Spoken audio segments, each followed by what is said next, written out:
Welcome to the first Ortelia SpaceBuilder video tutorial. In this video tutorial we're simply going to look over the interface and just work out where everything is and what various things do.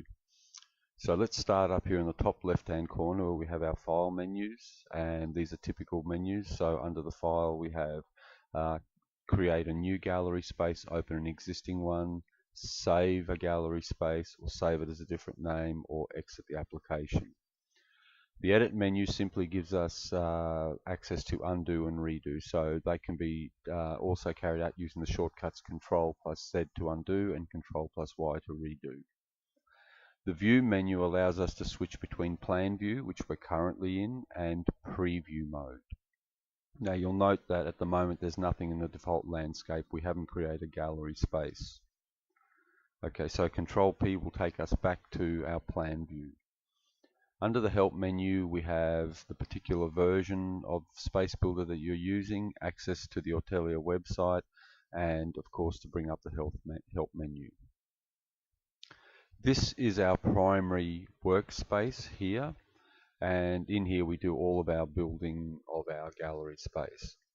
Now to the right we have this Build panel, and it's a floating panel you can move around.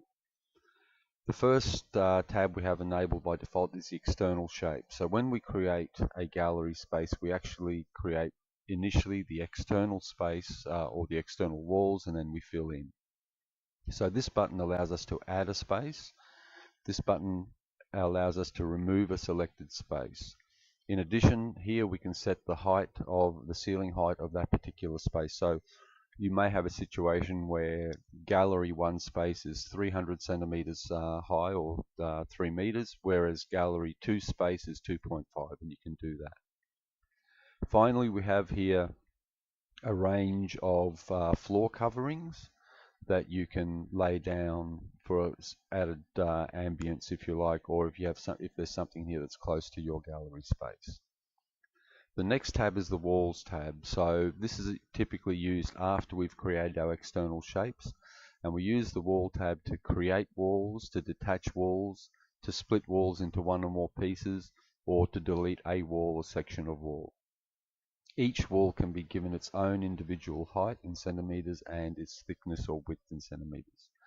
And down here we have a color palette which allows you to color up your walls. Generally, we don't recommend you do that because you have a lot more control over color when you bring your gallery into Ortelia Curator.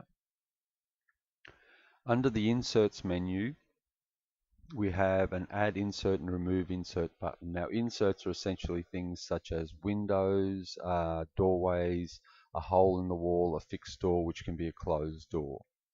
So for any one of these inserts that we create, you can set a width and a height for that insert. You can make the insert full height. So for example, you might want to have a floor-to-ceiling window, or you can set the distance to start your window or insert from off the floor. So for example, here we've got it set at 120 centimeters off the floor.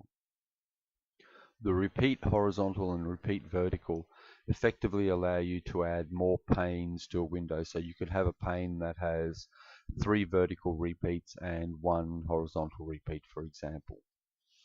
And finally, we have the Tools menu. Under the Tools menu, this is where you will load a floor plan to draw off. You can set the time of day. More importantly, what you can do is set the time zone that your gallery is located in, and this is calculated on plus or minus Greenwich Mean Time. You can set the latitude and the longitude of your space, and finally you can set the orientation of your space relative to north. Once again, what we have here is our plan view and preview mode. So again, this allows us to drop into preview mode or go back into plan mode.